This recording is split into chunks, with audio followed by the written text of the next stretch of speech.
Cher public, bonjour. L'actualité vous empêche de mettre le nez dehors, qu'importe. Nous vous proposons une immersion dans la nouvelle exposition de l'Orangerie, une exposition dédiée au travail de Jérémy Liron. Et bien sûr, j'espère que dès janvier, le virtuel cédera la place, avoir un vrai contact avec la peinture, ici ou au musée d'ailleurs. Alors, Jérémy Liron, bonjour et un grand merci d'avoir accepté notre invitation à Sens. Merci. Le public vous a sans doute déjà découvert à travers l'accrochage que nous avons fait dans la vitrine de la Maison d'Abraham, avec quelques toiles qui sont dans la même atmosphère que les toiles qui sont accrochées ici. En tout cas, leur curiosité a été piquée. Et donc aujourd'hui, vous allez nous proposer de vous accompagner à travers vos toiles qui suscitent ici un appel, là une sensation, en tout cas beaucoup d'émotions. Donc allons-y, nous vous suivons et puis surtout n'oublions pas que l'art fait du bien.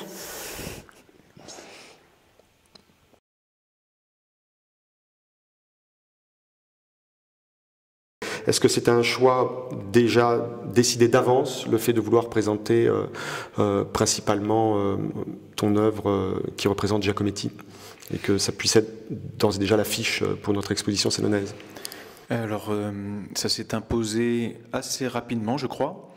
Dès que nous avons parlé de rapprocher deux séries distinctes, qui étaient celle des paysages et celle intitulée Carreau, qui a trait davantage à la sculpture. Et il m'a semblé que c'était une toile qui pouvait être une clé de lecture, puisqu'elle indiquait à la fois le paysage, notamment le paysage provençal ou méditerranéen, par l'arrière-plan, et le surgissement d'une figure, ce qui apparaît par ailleurs dans d'autres tableaux, par l'architecture, par du végétal ou par la sculpture. Donc voilà, c'était une espèce d'introduction au propos. D'accord. Ok. Donc on a choisi de démarrer l'exposition par cette œuvre. Elle a été peinte en quelle année? Alors ça c'est un piège. Ouais. 2018 2018 il me semble, oui. Okay. Et ensuite dans l'exposition on démarre très rapidement avec des peintures représentant des paysages qui ont été faits à la même période. On est sur la Fondation Meg, c'est ça? Alors, effectivement, j'ai voulu faire un petit jeu, un petit écho, peut-être pour ceux qui connaissent déjà un petit peu les lieux, en plaçant au dos de cette toile une autre vue tirée de mes visites de la Fondation MAG, puisque c'est un lieu que j'affectionne particulièrement, notamment par le rapport à l'articulation des jardins et de l'architecture elle-même, qui permet une succession de points de vue singuliers. Et puis, on retrouve dans ce parc un jardin de sculpture. Donc il y avait une continuité évidente, si ce n'est que dans ce second tableau qui apparaît, on n'a plus de figure, le cadre reste seul. On est confronté à une vue, presque un belvédère. Oui. Oui. Il y a dans ces deux tableaux de la Fondation, il y en a un que j'affectionne particulièrement, qui pour moi semble presque abstrait, c'est-à-dire où on a le sol, la verdure, on a déjà quand même cette impression de végétation, et là pour le coup une végétation qui est presque en train de disparaître, alors que dans d'autres tableaux, la végétation se reconnaît presque principalement. Il y a toujours cette oscillation dans mon travail depuis de nombreuses années entre un attrait pour la figuration dans ce qu'elle pourrait avoir de plus réaliste, et un intérêt porté au tableau comme structure, objet de composition, objet abstrait. Et les motifs que je choisis sont souvent un prétexte à travailler des gestes de peinture et à confronter à la fois l'informe, l'hirsute, la couleur, par le végétal notamment, et quelque chose d'ordre du dessiné, de la géométrie, de l'aplat, dans l'architecture. Donc dans certaines toiles, ce jeu-là est encore plus prégnant et confine à un pur jeu abstrait de rapport. D'accord.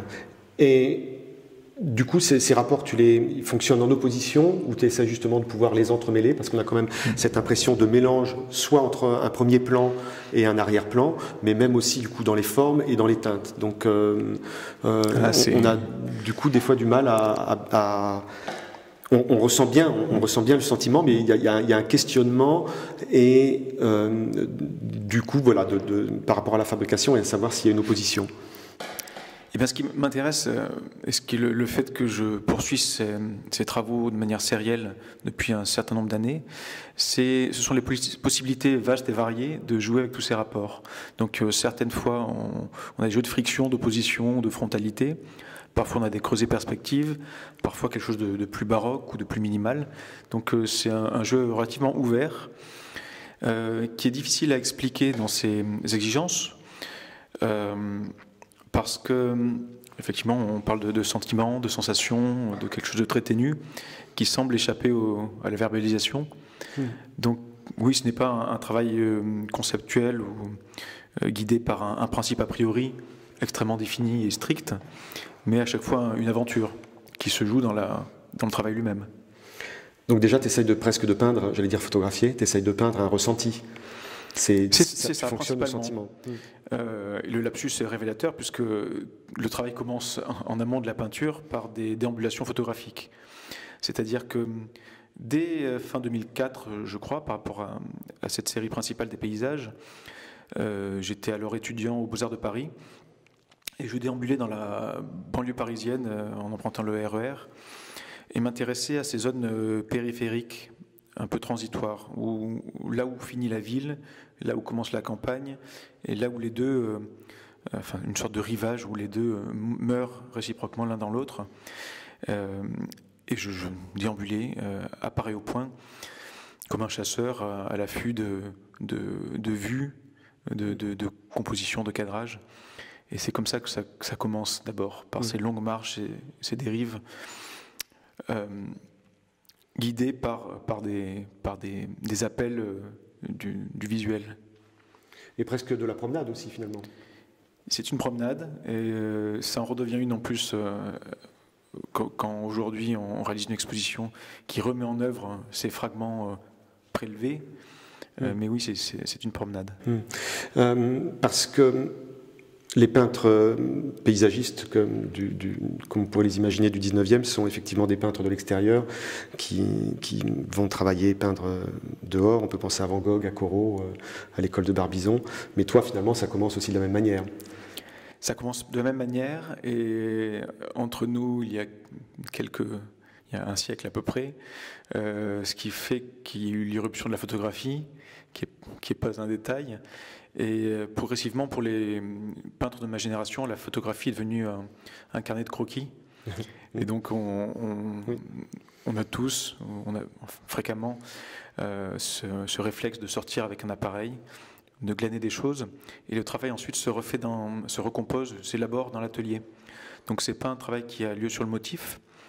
Ce qui fait que c'est un travail qui, comme tout travail d'atelier, est élaboré et a une part de construction, de choses mentales, comme disait Léonard de Vinci, mais se détache de l'instant capté a priori dans l'instant sur le motif pour devenir l'objet d'un questionnement. Quand tu disais que tu es passé par l'École des Beaux-Arts de Paris, c'était au début 2004, c'est ça? En 2004, je suis sorti en 2005. D'accord. Et du coup, tu étais dans quel atelier? Tu suivais déjà Alors, j'ai eu un parcours je viens du Sud, je suis né à Marseille. J'ai commencé des études de Beaux-Arts d'abord à Toulon, juste à côté, où je vivais, dans une école qui avait une tendance un peu à l'art conceptuel. On était vraiment beaucoup axé sur la performance, le discours. Des mouvements comme Fluxus en héritage. Et quand je suis arrivé à Paris en cours de cursus, j'ai choisi presque l'opposé, de manière à avoir une formation complémentaire, en m'inscrivant dans l'atelier de Jean-Marc Bustamante, qui est une pratique de photographe, mais également de peintre, d'installateur, dit formaliste. Donc cette fois-ci, il fallait être attentif à l'équilibre des images, en dehors de tout discours, de toute théorie, de tout. Voilà. Oui, oui, oui. On peut avoir en mémoire les premiers travaux de Bustamante quand il était photographe, comme ces cyprès justement, ces paysages du sud aussi à la verticalité. J'ai ça en tête et c'était des images qui à l'époque m'avaient aussi beaucoup me touchaient énormément en étant très objectif et énormément chargé de poésie aussi. Il y a quelque chose d'un suspens chez lui qui doit quelque chose que j'ai en partage, enfin que nous avons en partage, cette façon de peu introduire de narration développée, pas d'anecdote, et de se situer dans une forme de contemplation, enfin de proposer cette chose-là. Ce qui fait que son travail est souvent très silencieux, très arrêté, suspendu. Oui. Et c'est quelque chose que j'affectionne. Oui, oui, très bien. Oui. Je voudrais revenir sur quelque chose, c'est pas du tout de l'ordre du secret, mais plutôt du côté de la fabrication. Tu disais donc que tu fonctionnes dès le départ un petit peu comme ça, avec des sortes d'errances, de promenades, où tu pourrais déjà être dans un premier temps photographe, et ensuite va démarrer le travail d'atelier. Et on pourrait imaginer que justement l'étape d'atelier va être une étape très acharnée sans doute, une grosse étape de travail où de choix, de composition, mais en même temps, au regard de tes tableaux, on sent une certaine nervosité, comme si tu étais vraiment très très sûr de ton travail, de la direction dans laquelle de tes choix, et en même temps, on sent un geste qui est libre, qui est nerveux, qui est décidé, et qui donne aussi beaucoup d'énergie à tes œuvres. Comme si tu avais déjà une grande, au-delà de la facilité, mais un vrai savoir de ce que tu ressens et de là où tu veux aller. Je dirais à la fois oui et non. C'est-à-dire que, évidemment, il y a une intuition qui aimante, qui tire, qui amène dans le travail. Mais je n'ai pas une image qui est extrêmement claire et préconçue avant de me mettre au travail, bien que je parte de notes photographiques qui sont figées et qui pourraient être reproduites telles quelles. Contrairement à certains artistes, je ne fais pas de mise au carreau ou de projection pour obtenir le dessin exact de ce que j'ai photographié. Oui. Mais c'est en ça que le travail en lui-même, je disais, est une aventure. Quand les Américains parlaient de la toile comme une scène, comme une arène, il y a un peu de ça. C'est pour ça qu'on retrouve une gestuelle par moment, puisque tout a lieu littéralement dans ce lieu de la peinture et du tableau, de la toile dans l'atelier, où à la fois il y a des exigences très, très strictes qui guident, il y a beaucoup d'inconnus, et puis il y a ce passage de la sensation de l'idée à l'incarnation, la matérialisation, et qui pose toutes sortes d'écarts, de décalages ou de surgissements de choses imprévues. Et je me laisse la liberté d'abandonner éventuellement ce que j'avais envisagé pour suivre les chemins qui se présentent, qui s'ouvrent dans le travail lui-même, pendant le travail. C'est quelque chose d'assez important pour moi de pouvoir remettre en cause à chaque fois, à chaque étape du travail, ce que pourrait devenir l'œuvre. Et puis, j'ai progressivement, puisque c'est une évolution dans le travail également, quand j'étais adolescent, j'avais une fascination pour les hyperréalistes et il me semblait que mieux c'était fait, plus c'était du grand art. Et ce que j'ai abandonné progressivement pour intégrer dans le travail final les étapes de construction, que le mouvement d'œuvre apparaisse dans l'œuvre finie. C'est pour ça qu'on voit apparaître les bords qui se délitent, les coulures qui une manière de montrer la manière autonome qui fait ce qu'elle veut. Et à chaque fois, il s'agit de à la fois laisser venir ça et le guider doucement. Oui. J'essaye d'avoir des tableaux en tête quand tu dis ça, mais donc voilà, doucement on sent quand même qu'il y a un savoir. Alors après, il doit y avoir au-delà de la dextérité, effectivement, quand même une grande force de travail, avec beaucoup de tableaux qui sont réalisés.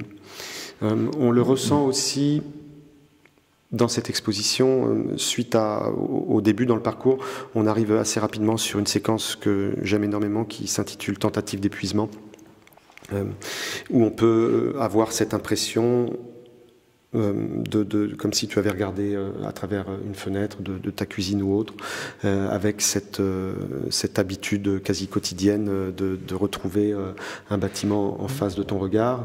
Et tu vas essayer de t'attacher, là pour le coup, encore autrement, mais en tout cas à peindre un sentiment par rapport à ce que tu vois, donc une sensation peut-être presque comme un instantané. Mais là, encore une fois, on a aussi en tout cas, moi je ressens cette certitude de savoir où tu vas, et des fois avec un geste plus précis, d'autres fois où c'est presque qu'une seule évocation, mais ça marche bien, c'est vraiment très beau à voir.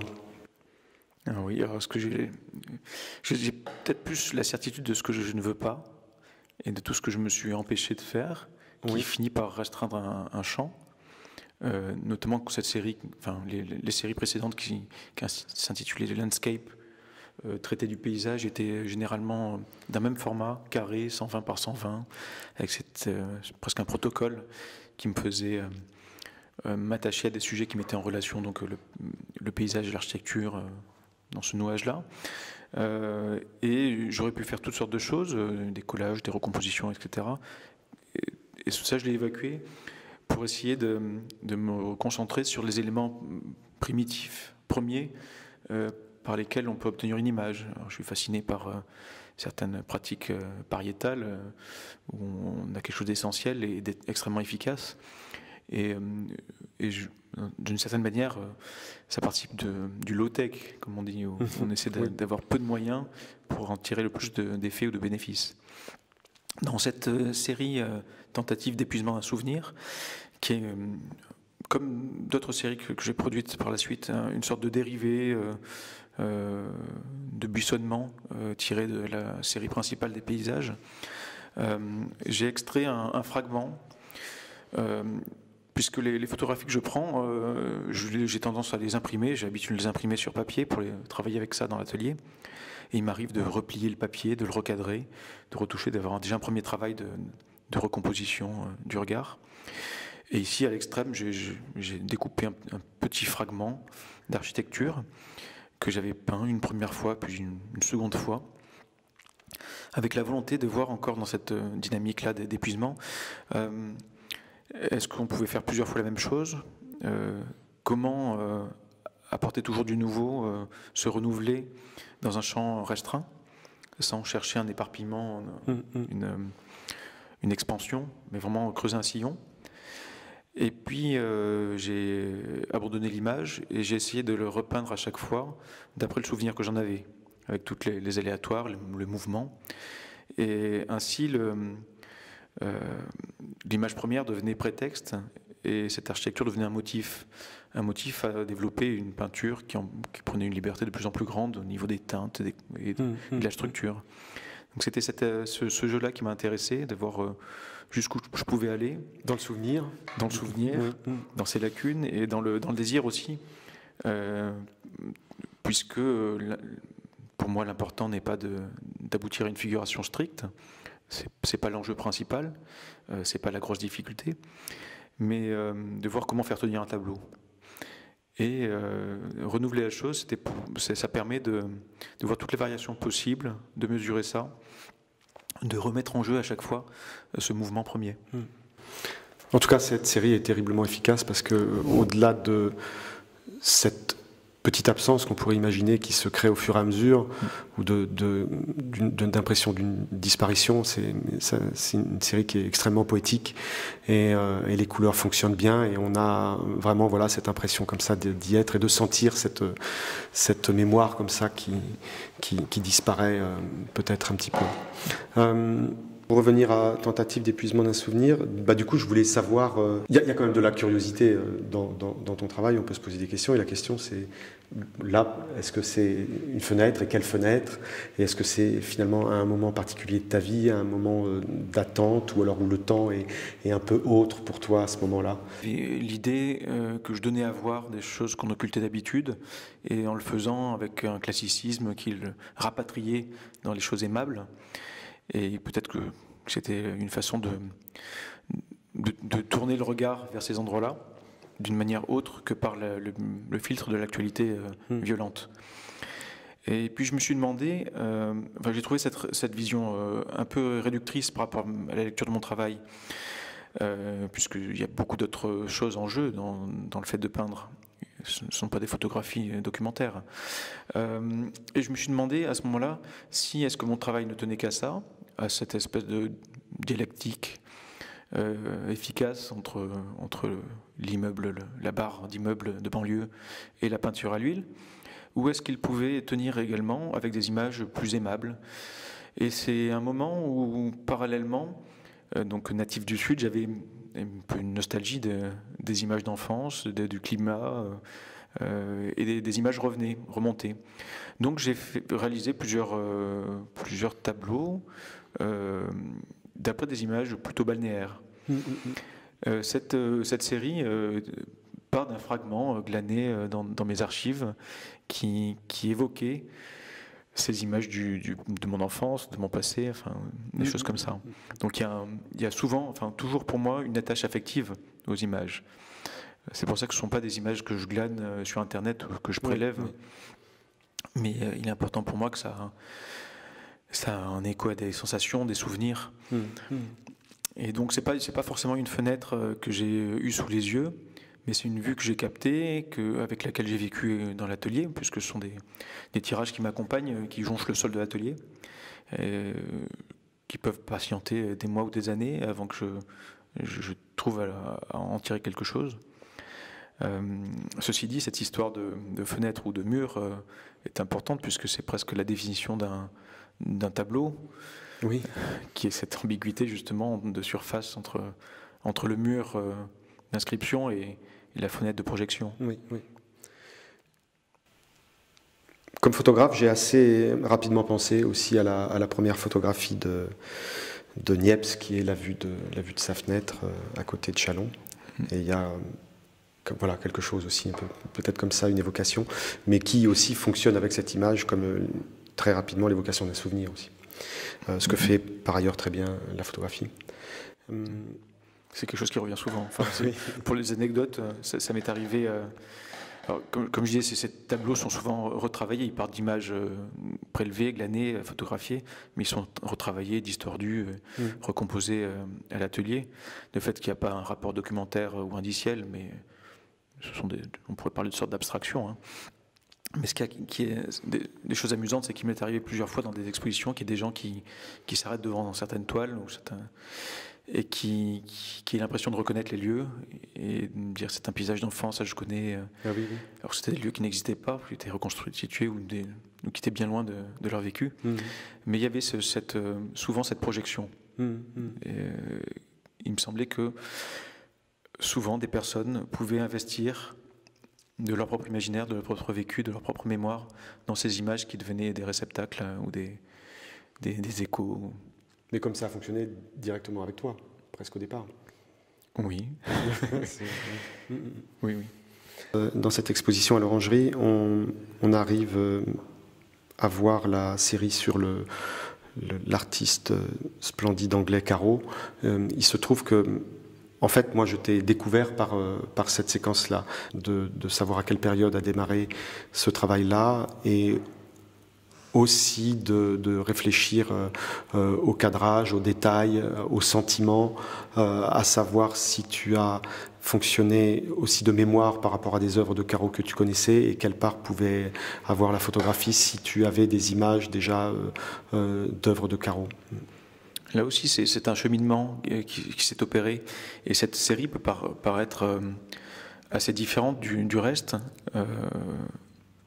mais en réalité, quand je travaille sur le paysage et l'architecture, il y a plusieurs moments où j'avance comme en gros plan vers des détails d'architecture, notamment un lieu qui m'est cher, c'est la cité radieuse du Le Corbusier à Marseille, et notamment le toit-terrasse, où tous les équipements sont composés presque comme un jardin de sculpture. Et quand j'arrive là-dessus, il y a quelque chose qui m'intéresse, c'est qu'on notait tout à l'heure avec une première peinture de la Fondation Mag, c'est comment le paysage s'abstrait dans des formes et comment on a une ambiguïté entre représentation tridimensionnelle et construction de formes abstraites. Et de là, je m'intéresse aux sculptures d'art public que l'on peut voir dans les parcs, sur les ronds-points, qui pour certaines sont un peu... On a une tendresse un petit peu à leur égard parce qu'elles font partie d'une autre époque, parfois elles sont un petit peu maladroites. Et je me suis attaché à ça, enfin, ce sont des sentiments qui me plaisent. Je suis allé fouiller là-dedans.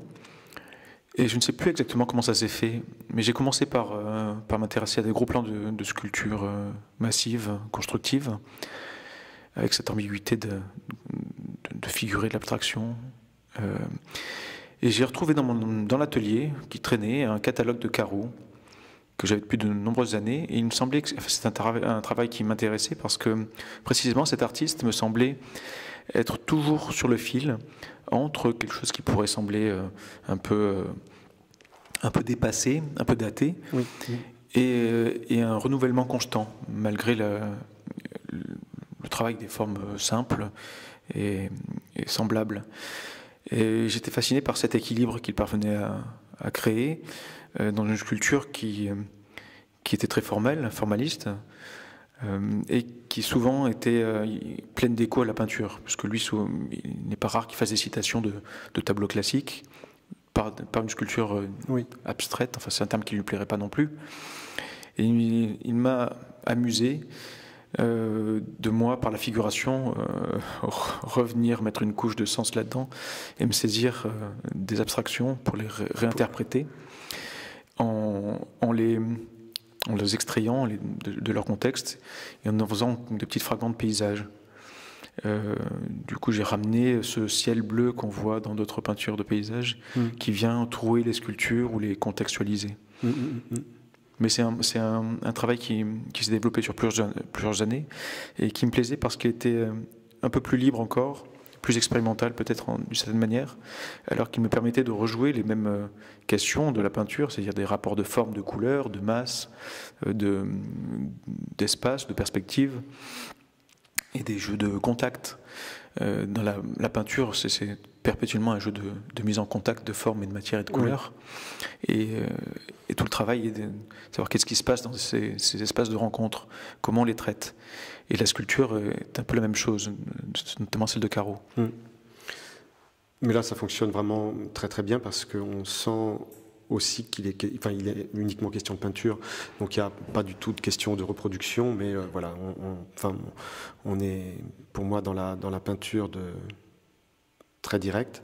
Tous ces tableaux restent aussi à la verticale, mais ce qu'on peut ressentir déjà avec d'autres, avec des prémices qu'on a pu voir des tableaux précédents, c'est peut-être encore un petit peu plus présent avec la série Caro. On a cette idée de cadrage encore plus serré, comme si tu cherchais à rejoindre un détail, et comme si du coup le sentiment ou ce que tu allais vouloir peindre et devait être encore plus, comme si tu devais aller chercher encore un petit peu plus profondément dans l'œuvre de Caro. J'en viens particulièrement à la couleur, parce que la couleur me semble plus qu'importante chez toi, et puis j'ai déjà eu cette impression première à la Galerie du Canon de découvrir à quel point tu maîtrisais cette couleur, et puis c'était presque jouissif chez toi, et donc voilà, et savoir comment cette couleur elle intervient, et voilà pour le coup la part du plaisir que tu as à la poser. Voilà. Alors il y a deux questions, j'essaie d'y répondre dans l'ordre. La première, effectivement, ce rapport au paysage, au format et à la focale.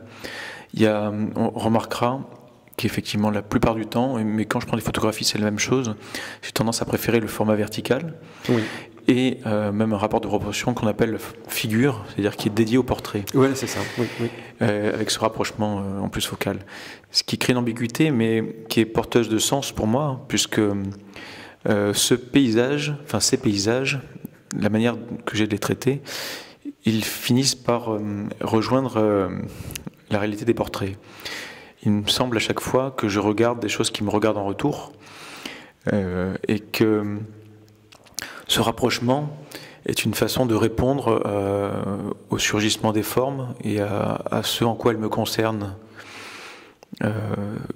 Donc j'ai l'impression presque qu'on pourrait avoir, alors je ne sais pas si on a en mémoire les images d'un film d'Antonioni comme La Notte.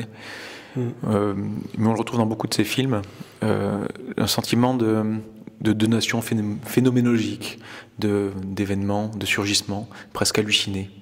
Comme si, en parcourant l'étendue, j'avais naturellement des fragments qui semblaient se dresser, faire image et m'interpeller. Alors c'est comme ça que je peux être amené à déclencher une photographie, parce que quelque chose s'était extrait de la continuité pour faire figure. Et c'est ce que je retrouve et ce que je recherche encore dans les tableaux, c'est ce moment de figure qui vient découper quelque chose et se dresser et faire face. Ensuite, la question de la couleur. Alors, c'est beaucoup plus difficile pour moi d'y répondre, parce que probablement c'est la part la plus instinctive, je veux dire la plus viscérale ou la plus physique du travail, où tout à la fois j'ai un intérêt, encore une fois, relativement réaliste pour les couleurs, qui fait que simplement j'observe avec les filtres qui sont les miens la réalité, et et je me laisse charmer par les nuances invraisemblables qui existent déjà à l'état naturel. Et puis ensuite, sachant que la représentation compose toujours un écart par rapport au réel, j'investis cet écart-là par tout ce qu'on a évoqué avant, les déformations diverses, l'importance de la matière en tant que telle, et la couleur en fait partie, puisque comme le tableau est encore une fois une aventure, tous les accords sont possibles, et franchement je les redécouvre a posteriori, c'est-à-dire que certains tableaux ici ont été réalisés au cours d'une résidence en 2017. J'ai travaillé pendant un mois de manière très intense, et c'est simplement à la fin du mois, en prenant du recul sur tout ça, que je dis tiens, il me semble que partout on retrouve une couleur rose. C'était pas quelque chose que j'avais décidé, mais ça s'est imposé et je l'ai lu après. Donc souvent, voilà, il y a des phases dans le travail où ce n'est pas la décision consciente ou un concept qui guide, mais vraiment des sensations pures. Et on est tellement immergé dedans qu'on n'a pas conscience de ce qui est en train de se passer, enfin, ou une conscience d'un autre ordre qui se nomme pas en tant que tel.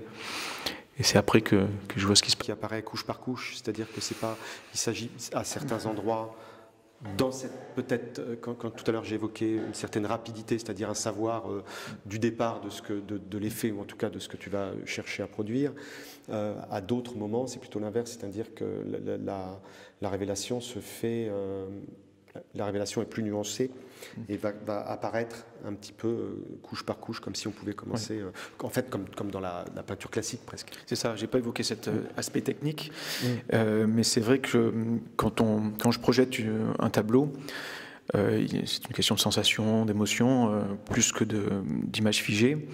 Et je me retrouve dans les phrases de Flaubert quand il dit pour Salammbô, j'avais l'idée de quelque chose de pourpre. Avant d'avoir un récit, une anecdote. Et souvent, mes travaux ne sont jamais peints sur fond blanc, notamment les toiles. Les papiers, oui, mais les toiles, non. Donc j'applique d'abord une première couche, une première couleur. Une première couche qui est une couleur, oui.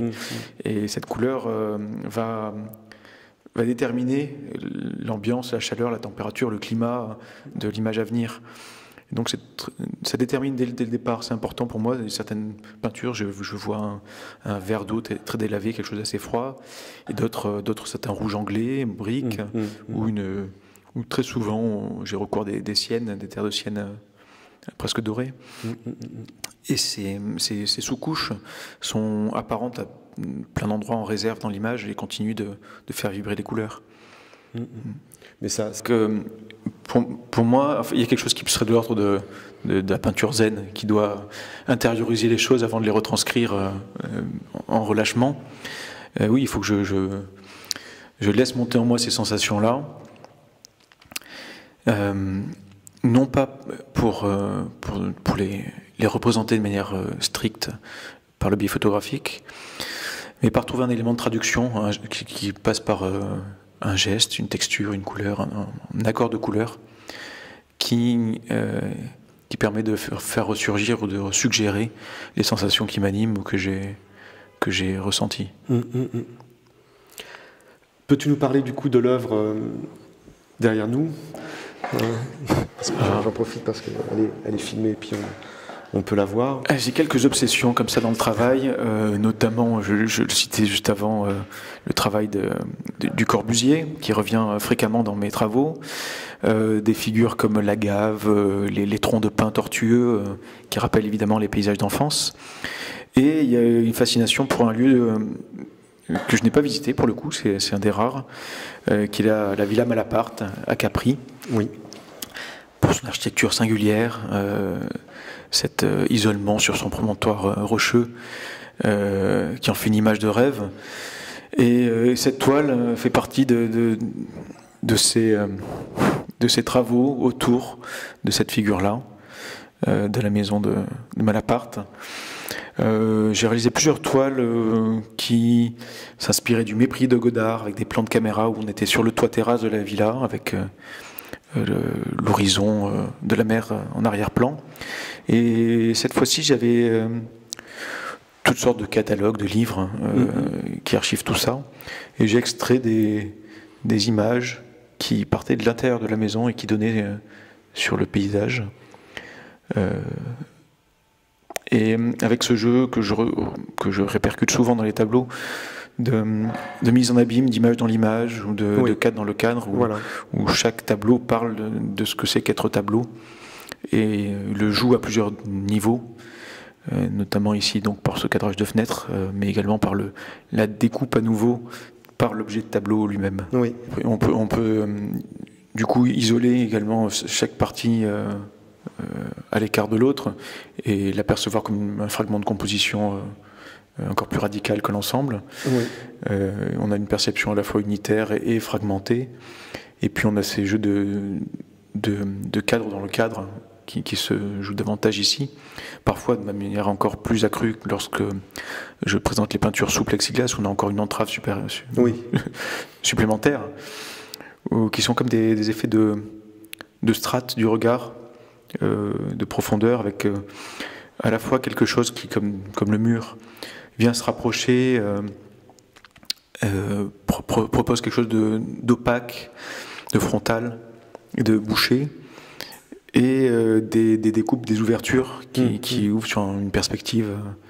Donc je m'amuse à jouer d'une torsion de perspective, de mise à plat des plans et de profondeur. Donc encore une fois, ce sont des jeux qui créent une mobilité dans l'image, une mobilité du regard. Et la sensibilité de cette, comme tu dis, c'est très proche c'est très zen. Bon, déjà parce que voilà, la nature est quand même très présente, la nature et l'architecture, mais il y a aussi du calme quand même. Hein, ça, on n'a pas parlé on parlait comme ça tout à l'heure de sentiments, mais on peut essayer d'aller encore au plus près des sentiments, du ressenti par rapport à tes peintures. J'ai pu à un moment donné, au début, signaler que c'était de l'ordre de l'énigme, mais l'énigme reste. Enfin, en tout cas, l'énigme se pose par rapport au lieu, en se disant, ben voilà, de quelle architecture est-il question. Mais au-delà de ça, eh bien, le calme opère. Quand j'évoquais tout à l'heure le parfum ou l'idée du vent ou de la brise comme ça dans les cyprès, eh bien, c'est justement parce qu'on peut se poser en méditation et puis se sentir vraiment tranquille dans l'observation de cette nature. Alors là, peut-être, du coup, tu peux peut-être un petit peu plus parler et puis nous dire ce qu'il était envisagé pour toi par rapport à ce titre, Les Heures, parce que là, pour ce titre fonctionne bien et on arrive un peu à l'explication de cette exposition. Alors, oui, calme, quiétude, sont des choses que je recherche dans les travaux, un moment de suspens. J'étais très marqué par les photographies au milieu du 19e siècle, lorsque les temps de pause étaient trop longs pour pouvoir fixer tout ce qui était mobile, et notamment les photos de ville où toute l'activité humaine était effacée, balayée ou réduite à des spectres, et le décor apparaissait comme la figure première, le fond des choses, dans une espèce de prise dans une grande temporalité, en regard de laquelle les activités humaines étaient anecdotiques ou passagères. Et c'est sans doute ce sentiment, cet attrait pour la grande temporalité qui travaille toutes ces images-là et leur donne, au lieu de quelque chose de gesticulant ou d'animé d'une nervosité, leur donne quelque chose de plus étiré et tendu. Peut-être que le titre des heures était assez intuitif, mais c'est toujours le cas dans mon travail, c'est-à-dire que quelque chose semble s'imposer avec de plus en plus d'insistance, et c'est ensuite que j'essaie de me l'expliquer. Et donc je me suis dit, tiens, je verrais bien ça, les heures. Et je me dis, quand je pense à ça, je pense naturellement au livre d'heures. Et en évacuant un petit peu l'aspect technique du livre de prière, je me rappelle les très riches heures du duc de Berry. Avant d'avoir une formation en histoire de l'art, je projetais dans ce titre-là, cet intitulé-là, une sélection de grands moments. Je me dis, tiens, ça doit être les hauts faits d'armes, les grands moments de ce duc. Donc c'était une interprétation fautive, mais à mon avis qui est assez partagée, et qui fait que ça pouvait être ce que l'on tente de capturer par les photographies qu'on ramène de vacances. Ce sont les moments qu'on garde en mémoire après avoir quitté un lieu. Ce sont des morceaux choisis, ce sont des ponctuations, presque des stations, au sens religieux presque du terme, où on vient cueillir un instant où s'agenouiller auprès de lui, le considérer. Et je me suis dit que c'était un terme qui pouvait à la fois parler de cet aspect fragmenté ou ponctué d'exposition et du travail lui-même, et que ça raccrochait les images à cette question du temps, puisque au fond ce que j'essaie de capturer, ce sont peut-être moins des choses que des moments. Et aujourd'hui de voir ces tableaux sur les murs ici à l'Orangerie, malgré cette année délicate, difficile, complexe, mais pas du tout insurmontable. En tout cas, je sais que cette exposition, quand elle sera réellement visible pour ceux qui voudront et qui viendront la voir, saura être un succès et ravir un maximum de personnes. Je suis vraiment, vraiment enchanté par la qualité de cette peinture et par ton travail. Dieu sait combien j'adore la peinture. J'ai du mal à répondre. Non, mais merci, voilà, je vous remercie. Te dire ça, je profite là souvent pour te le dire. La période étant particulière, j'espère effectivement que les choses résonneront de manière particulière, plus intense pour les gens qui auront été frustrés de ce rapport-là, et que cette épreuve relative qu'on est en train de vivre, cette expérience tout du moins, permet peut-être de recentrer sur certaines choses importantes pour nous, qui échappent peut-être aux facilités spectaculaires, peut-être aux grands effets, pour se concentrer sur des choses beaucoup plus ténues et imperceptibles, indicibles peut-être, des sentiments, des sensations qui nous traversent. Oui, exactement. Merci encore.